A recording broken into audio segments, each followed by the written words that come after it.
Hi everyone, welcome back. Are you in the mood for pizza? Well, in today's video, I'm going to show you how to make a homemade pizza. Once you taste it, you will want more of it. It is a true delight. So let's just get right into it. First, I'm going to work with my wet ingredients. So I will take warm water. Then I will add 1 teaspoon of sugar and 1 tablespoon of dry yeast. Then I will whisk it together. And I will let the yeast activate for 5 minutes, because what we want is to have the yeast produce bubbles, which means that the yeast is alive. Then I will set it aside for 5 minutes. Then I'm going to proceed with my wet ingredients. I'm using 3.5 cups of bread flour, 1 teaspoon of salt. Then I will whisk it together. The reason why I add salt now is because salt slows down the production of yeast. So then I will add 2 tablespoons of olive oil.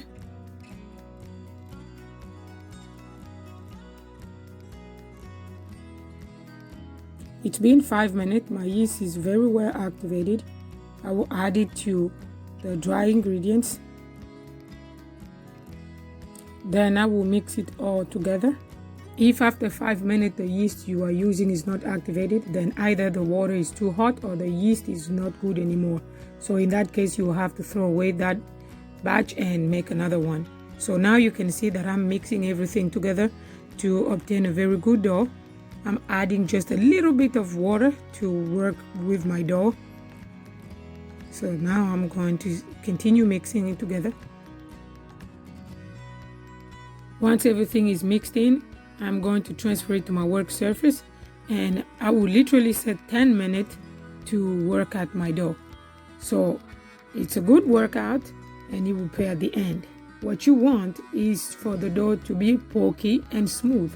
So you want to make sure all the parts of the dough are incorporated. So you can see how I'm kneading it. It's getting smoother and smoother.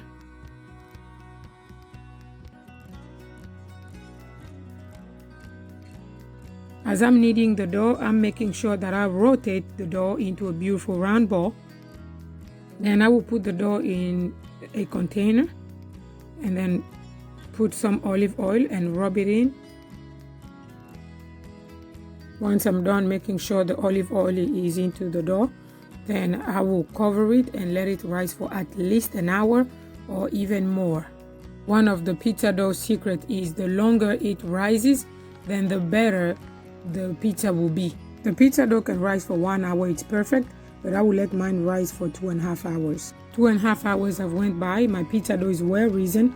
So now I'm going to get it out of the container, and I am going to knead my dough again for just a couple of minutes. You can see how smooth it is. Then I will divide it in two, because this batch makes for 2 pizza dough.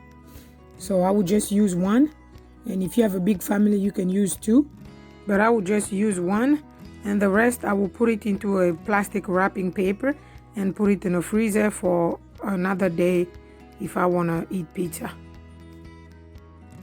And I will take that pizza dough and put it in the container and let it rise for at least 30 more minutes. And I will take care of the other one. If you have time, you can let your pizza dough rise overnight. It will give you a very good tasting pizza. While the pizza dough is rising, I am prepping my toppings. I will use heavy whipping cream, then 1 egg, pepper, and I'll whisk it together. This topping was taught to me by my niece. She's a great cook. I will continue whisking it together until everything is smooth. I will set it aside, and it's been 30 minutes. My dough is now well risen. I will now work the dough to form a pizza crust.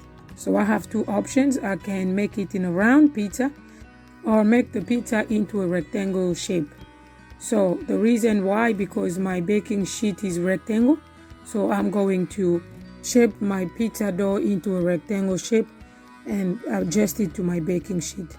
I am now stretching the dough. For those that have been working with pizza dough before, they are very familiar with stretching the dough to make sure that it takes onto the shape of the pan you are going to use. So that's what I'm doing. I'm stretching the dough can see, because I'm going to make a very big pizza. Then normally in pizza restaurants, people toss the pizza dough around in the air and grab it back, but I don't know how to do that. So I'm now stretching my dough and making sure that it's really smooth with a rolling pin. Once I'm done doing that, I will now take semolina that I will put onto the baking sheet. It's to avoid the crust to stick to the pan when I'm baking it. So I will transfer my dough into the pan, and I'll now start giving the dough the shape that it's supposed to get. Meanwhile, I will preheat my oven to 450 degrees or more, or to the maximum, because you do want your stove to be really hot when you put your pizza in there. One of the toppings is bacon that I have lightly fried prior. I'm going to spread it all over the pizza crust and make sure every part has some bacon. I use the whole package, so you can use more if you like bacon a lot, or you can use less. Then I'm going to spread the heavy whipping cream that I had mixed with the egg and the black pepper, and I'm going to make sure that I spread it all over. So you can use more if you want to, but I rather just use little because it's still a lot to work with. All the information and the ingredients to make this pizza will be found into the description box down below, so you can write it down, and whenever you want to make a pizza, you will have all the ingredients. I'm also adding mozzarella cheese, and you can add as much as you want if you're a cheese lover. This pizza is very delicious. Once you taste it, I'm sure you will keep baking it every now and then. It's very good. Then I will crack some eggs on top of the pizza. You can crack more than 4, 5, 6, whatever amount you want. I'm just gonna use 4 eggs. I am poking the egg yolk to make sure that it's runny and spread it across the whole pizza so every part gets something. In the meantime, my stove is already really hot, so it's time to put the pizza in. I will put it in for 20 minutes to 30 minutes. It's been 30 minutes now, so the pizza is ready. I will let it cool off, and now it's time to cut it, and we'll try it. The reason why I let it bake for 30 minutes is because I like a little dark crust. You can see how light and fluffy it is, so I like it. I hope you enjoy making it with your family. If you liked this video, hit the like button, the bell of notification, and subscribe to get a new content every time I post a video. I post every Saturdays.